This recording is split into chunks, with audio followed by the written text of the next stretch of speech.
Hi friends, Pandian stores really வரப்போகிற எபிசோட்ஸ்க்கான promo தான் அந்த வீடியோவில் பார்க்க போகிறோம். அடுத்தடுத்த சுவாரஸ்யங்களை தெரிஞ்சுக்க வீடியோவை ஸ்கிப் பண்ணாமல் கடைசி வரைக்கும் பாருங்கள்.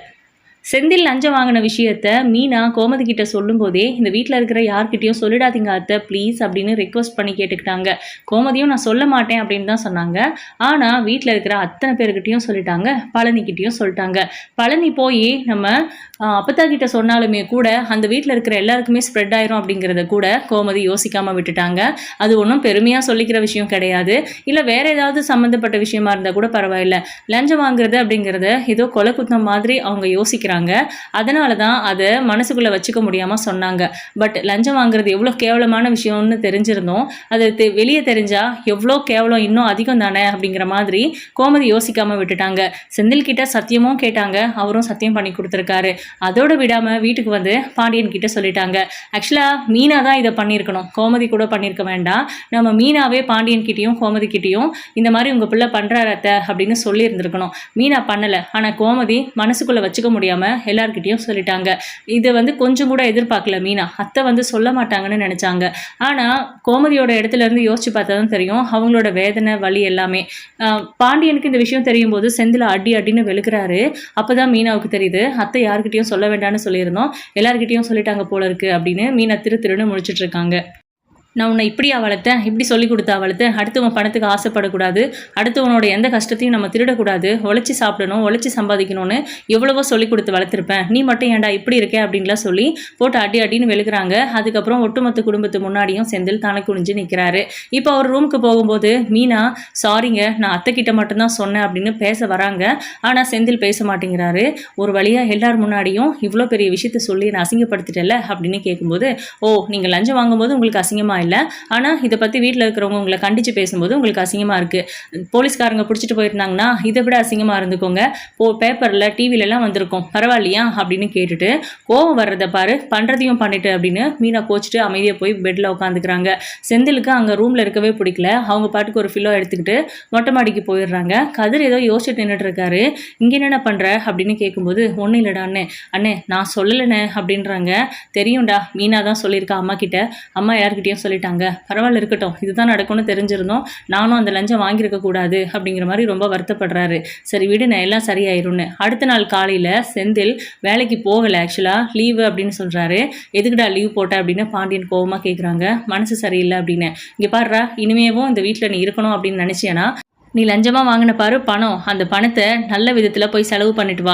அதுக்கப்புறம் தான் இந்த வீட்டில் நீ என் பிள்ளையாகவும் மீனாவோட புருஷனாகவும் ஒழுக்கமாக இருக்க முடியும். இல்லாட்டினா உனக்கு இந்த வீட்லேயே இடம் கிடையாது, எங்கள் யார் கூடவும் நீ உறவு கொண்டாடக்கூடாது அப்படிங்கிற மாதிரி சொல்லிடுறாங்க.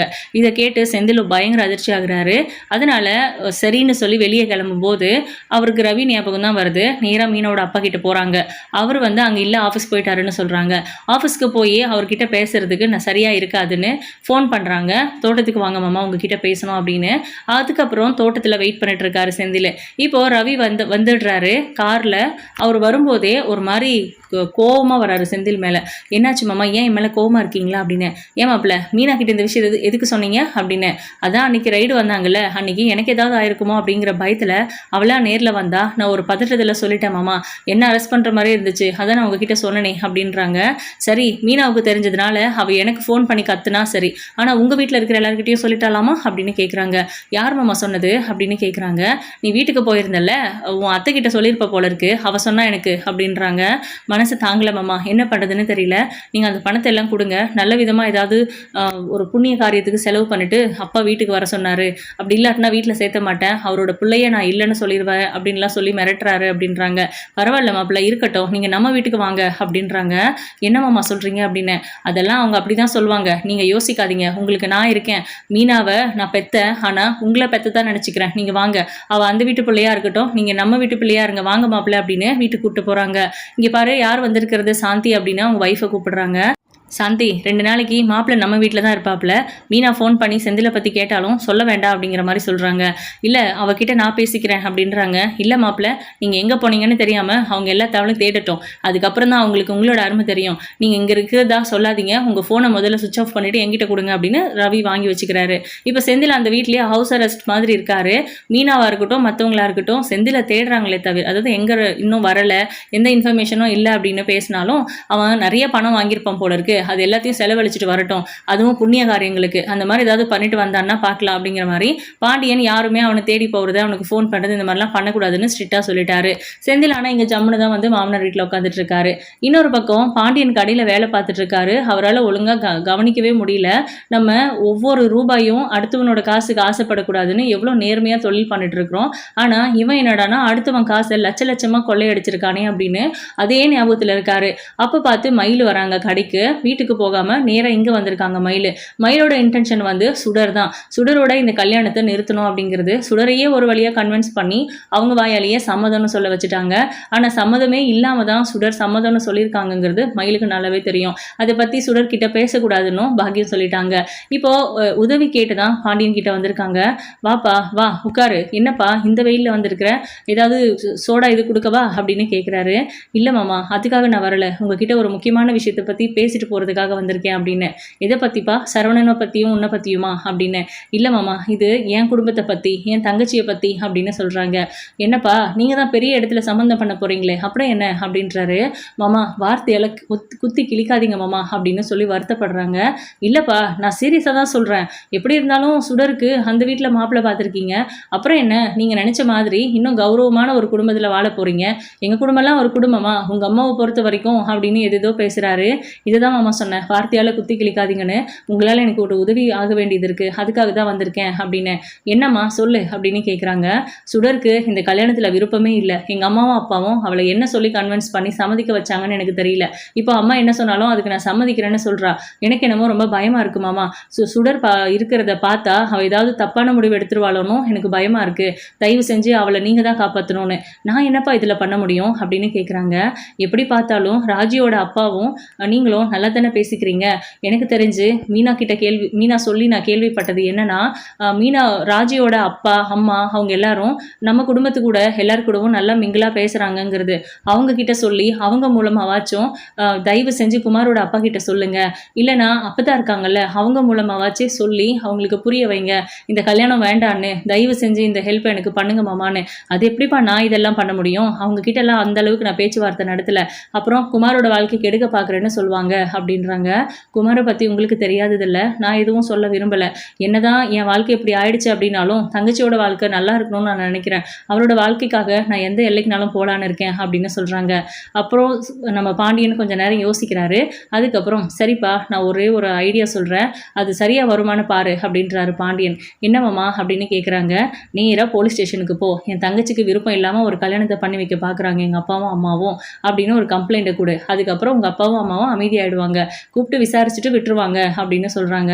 ஆனால் அதுக்காகலாம் எங்கள் அம்மாவும் அப்பாவும் பயப்படுறவங்க கிடையாது, அவங்க அதையும் பார்ப்பாங்க அதுக்கு மேலேயும் பண்ணுவாங்க அப்படிங்கிற மாதிரி சொல்கிறாங்க மயில். அப்படின்னா வேறு வழியே இல்லைப்பா, உன் தங்கச்சியே போய் போலீஸ் ஸ்டேஷனில் எனக்கு பிடிக்காத கல்யாணத்தை பண்ணி வைக்க பார்க்குறாங்க, அதுவும் முறையில் எனக்கு அண்ணன் முறை வரான், அந்த மாதிரி கொஞ்சம் இமோஷ்னலாக போலீஸ்காரங்க கிட்ட சொல்லி ஒரு கம்ப்ளைண்ட்டை கொடுக்க சொல்லி கண்டிப்பாக உங்கள் அப்பா அம்மா மேலே ஆக்ஷன் எடுப்பாங்க, ஒரு நாள் லாக்கப்பில் இருக்கட்டுமே என்ன இப்போ அப்படின்றாரு. ஒரு மாதிரி பார்க்குறாங்க மயில். என்னடா இவங்களை எல்லாரையும் ஒரு நாள் ஜெயிலில் உட்கார வச்சோம், அதனால அப்பா அம்மாவை ஜெயிலில் உட்கார வைக்கிறதுக்கு பார்க்குறாரா இந்த ஆளுன்னு நினச்சிடாதுப்பா, அப்படியெல்லாம் எதுவும் இல்லை.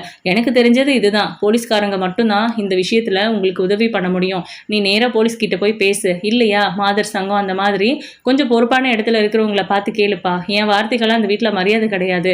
நான்லாம் இதை பேசினேன்னா நான் ஏதோ என் பிள்ளைய கொடுக்க மாட்டாததுக்கு அடுத்த பிள்ளைய கல்யாணம் பண்ணணும்னு நினச்சா அதையும் தடுக்க பார்க்குறேன் கெடுக்க பார்க்குறேன்னு தான் பேசுவாங்க.